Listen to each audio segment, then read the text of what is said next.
What's going on, guys? I'm Vital Notion, and welcome to my ultimate guide for getting Dark Aether and Plague Diamond camos for the Launcher class in Black Ops Cold War Zombies. The Launcher class consists of two weapons, the Cigma and the RPG. Now, with this being a weapon class that only has two weapons in it, it can be a little easier than some of the other weapon classes.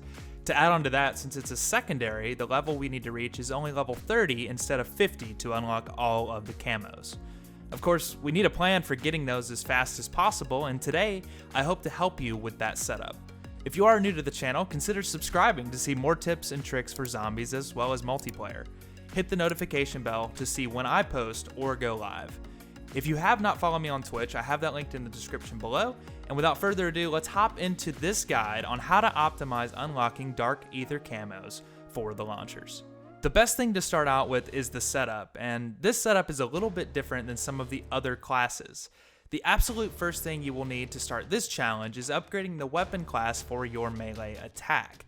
Upgrading all 3 times will unlock the Bowie knife, which will be crucial in our start. Start with your weapon of choice, either the RPG or the Cigma. Each has their own advantage, and we'll discuss those a little bit later on. Knife zombies up until round 7 or so, making points and collecting salvage. Yes, knife instead of using the launchers, and to add to that, knife while the launcher is out. The punch attack is much weaker than the Bowie knife, and having the weapon out actually forces the use of the Bowie knife instead of the fists. By this round, you should have plenty of points and salvage to unlock all the way to Pack-a-Punch and upgrade your weapon rarity to green. Be careful on dog rounds if you do decide to use the launchers to kill them, especially early on.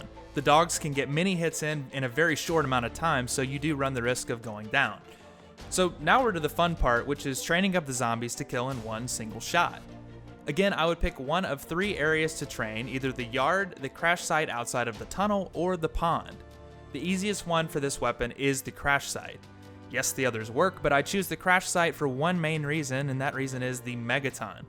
The Megaton should spawn soon after turning on the power, so hop up on the plane wing for an easy elimination. Pop Ring of Fire to increase your damage significantly and shoot as many shots as you want at him. You will notice that with the upgraded Ring of Fire, ammo is taken from the stock instead of the magazine. This helps out a lot with killing the Megaton and the bomber splits. I highly suggest maxing this field upgrade out with the crystals that you have saved up before starting this challenge. Don't worry about ammo in these runs, as the drops and the bombers will give you plenty of ammo along the way. You can also buy ammo if you're running low, but in my testing I rarely, if ever, have to buy ammo. Round up zombies by running back and forth until the horde is fully spawned and is in a tight circle.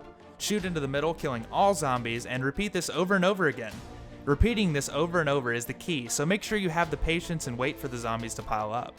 Shooting early can waste ammo and chances to finish some of your challenges. Perks are super important for this grind as well. In order to save up points and upgrade as fast as possible, we will want to complete the Coffin Dance Easter egg, and yes, I completed just fine with just the launchers, so no unnecessary gun purchase is necessary. This is mainly for the free jug, but it does save those valuable points that we need in order to upgrade. The next most important perk we will need will be Quick Revive. You will hit yourself with these rockets from time to time, so this perk helps with that. Upgraded Quick Revive heals you faster after taking damage. Speed Cola and Stamina Up should come up next, as they help significantly with speed and agility.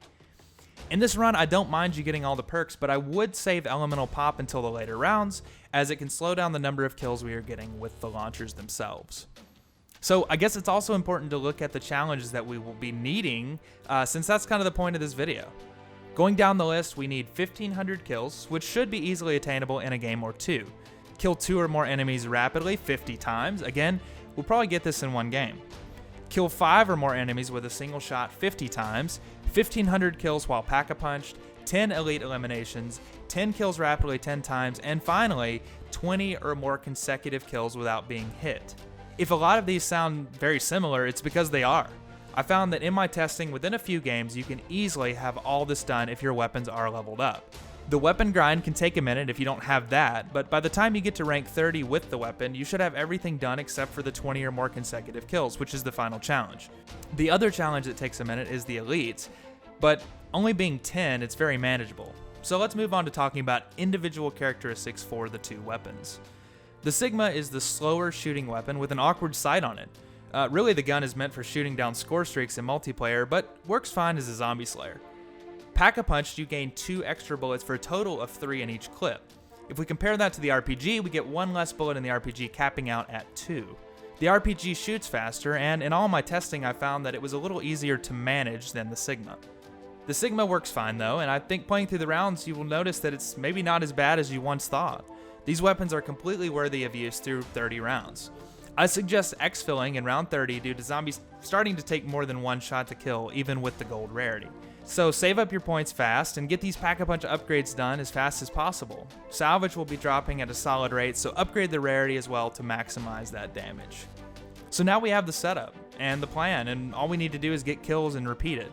Within a few games you can have diamond camos unlocked, setting yourself up for getting Dark Aether when you work through the rest of the classes. Even after unlocking diamond, this is not the last time that I'll be using these weapons. In fact, I find them better than some of the other classes out there for certain things. Let me know with a comment down below if you have these diamond, and maybe if you already have these unlocked for Dark Aether.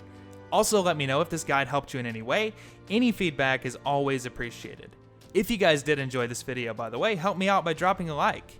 Anyways, get out there and get these eliminations to get one step closer to getting Dark Aether camos.